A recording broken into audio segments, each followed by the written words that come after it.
Certainly, a liberal arts education exposes students to a broader range of different ideas. Denison does it better than other liberal arts colleges because of close mentorship.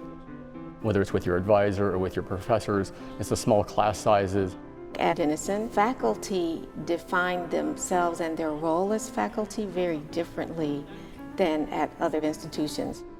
At Denison, it's beyond advising, and it's never with one advisor, it's with a number of people on campus. The year or two that you have to explore very broadly is a journey that's of great value, because that often changes along the way, and you have the flexibility to do that over the 4 years in a way that's intentional.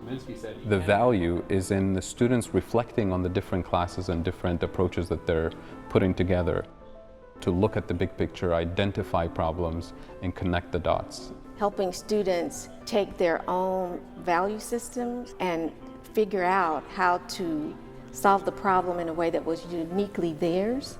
All of a sudden a student asks a question and I have an epiphany in the classroom because of a student coming and talking to me about something that I've been teaching forever, and I'm like, I just deepened my knowledge there thanks to your question. We have the best faculty, and we get to be interesting people too. We have an English professor who is a world-class fencer. We have a classics professor who just published a crime fiction novel.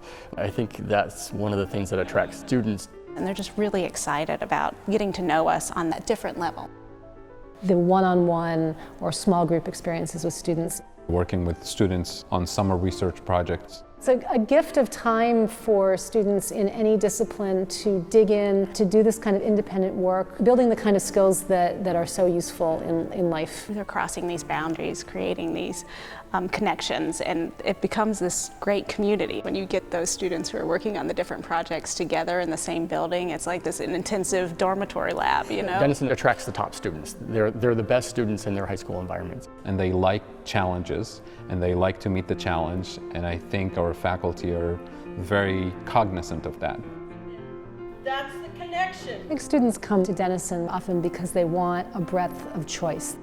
They come with such heartfelt belief and courage that they can engage in rigorous learning.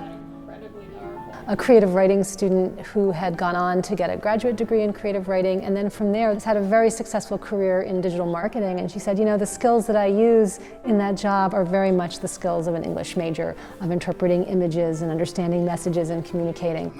Absolutely. This is what employers are actually looking for. It's about the skills, the transferable skills that you learn from that experience. You're not just preparing for the first job that you have after college, but a whole lifetime of different kinds of roles and jobs that you're going to play. Alums come back who've been out 1 or 2 or 3 years, and they're in a top-level graduate school like Stanford, or they're working for Google, and they come back and they say, you know what, I'm on my peer group. I'm just better prepared. There's no book for you to read about, you know, how the Denison thing works. Yeah. You just have to be in it to experience it, to love it. Once they get that relationship between theory, analysis, critical thinking, and what they want to do in their lives, what they even want to do in athletics, what they want to do in their Greek life, what they want to do for that organization that they care so much about, what they want to do as artists. Once they get that link, they are on fire.